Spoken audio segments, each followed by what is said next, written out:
Legendary queen Meena Kumari को गुजरे आज 51 साल हो चुके हैं। हीरो ने इनके साथ फिल्में करने से डरते थे, कहीं वो इनमें फिल्में अनदेखा ना रह जाएं। रानी की तरह जिंदगी जीती थी, बिस्तर में रोज गुलाब के फूल बिछाकर सोती थी और इम्पाला कार से घूमा करती थी, जो इस समय किसी के पास नहीं थे। दिलीप कुमार जैसे कलाकार भी इनके सामने सहम जाते थे और मधुबाला जैसी अदाकारी भी इनकी फैन थी।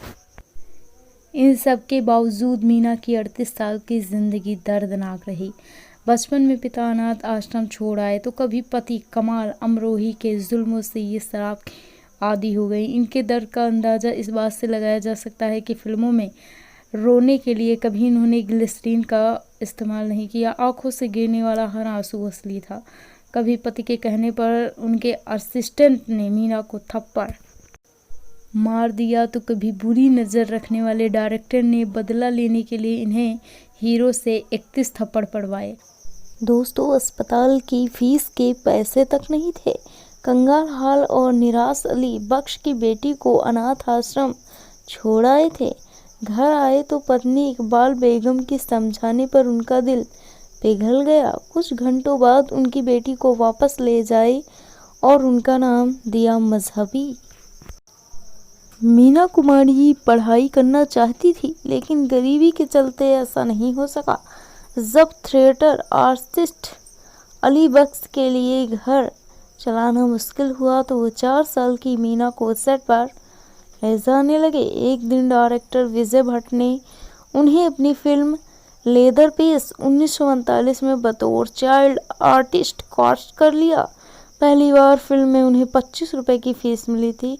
इसके बाद से ही फिल्मों में काम करते हुए मजहबी उर्फ मीना ने घर आधा दर्जन फिल्मों में बतौर चाइल्ड आर्टिस्ट काम करने के बाद मीना को 13 साल की उम्र में बतौर हीरोइन फिल्म बच्चों का खेल में कास्ट कर लिया गया।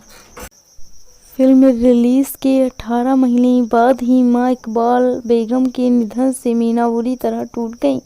मीना सदमे में थी, लेकिन घर चलाने के लिए उन्हें शौक मनाने का भी समय नहीं मिल सका। सराय पिया का घर, आजा, बिछड़े बलम जैसी फिल्मों में मीना को कोई खास पहचान नहीं मिल रही थी। 50 के दशक में मीना कुमारी को सबसे कामयाब और खूबसूरत एक्ट्रेस हुआ करती थी। एक बार उन्हें बड़े निर्देशक की फिल्म मिली थी जिसका बड़ा रुतबा और दबदबा था। एक दिन शूटिंग से पहले वो डायरेक्टर मीना कुमारी के मेकअप रूम में पहुंच गया। वहां लंच के लिए टेबल पहले ही रखवा दिया गया था। उस डायरेक्टर ने टीम से पहले ही कह दिया था कि वो मीना के साथ अकेले उनके मेकअप रूम में लंच करेंगे, जिससे कि उनसे वह बात कर सके। स्क्रिप्ट बदलते हुए मीना को थप्पड़ पड़ने का एक सीन डाल दिया गया। अचानक स्क्रिप्ट बदलने से हर एक्टर शॉक था, लेकिन डायरेक्टर की मनमानी के आगे किसी की भी नहीं चली। उस डायरेक्टर ने सीन शुरू करने से पहले कहा था कि शॉट नज़दीक का है, ऐसे में मीना को असली जोरदार थप्पड़ मार जाए जिससे रीटेक ना करना पड़े। डायरेक्टर के एक्शन बदलते ही भारी हाथ वाले एक एक्टर ने मीना को जोरदार थप्पड़ मारा। मीना हिल गई और उसका गाल लाल पड़ गया। डायरेक्टर ने बदला लेने की मंशा से कहा, शॉट खराब था, दोबारा करना पड़ेगा। इस प्रकार उसे 31 थप्पड़ वाला सीन पूरा करना पड़ा, जिससे वह खामोश हो गई। अस्पताल से निकलने के बाद मीना कुमारी की फिजियोथेरेपी हुई। मीना को अकेले घर से निकलने की भी इजाज़त नहीं थी। पिता रोजाना उन्हें छोटी मीना कमाल की सीक्रेट शादी हुई थी। दोनों तुरंत लौटे और पिता के साथ रोज की तरह घर आ गए। शादी के बावजूद मीना पिता के साथ ही रहती थी, लेकिन एक दिन राज खुल गया। पिता ने तलाक का खूब दबाव बनाया और घर में खूब हंगामा हुआ। जब मीना कुमारी ने कमाल की फिल्म का दायरा साइन किया तो पिता ने एक दिन उनके लिए दरवाज़ा ही नहीं खोला। मीना ने तुरंत गाड़ी घुमाई और कमाल के घर रहने पहुंच गई। मीना कुमारी कमाल के साथ ही पहुंची, उनके ठीक बाजू वाली कुर्सी पर बैठी। फिल्म देखकर मीना ने कहा, मैं मान गई कि मेरे पति एक मजे हुए कलाकार हैं।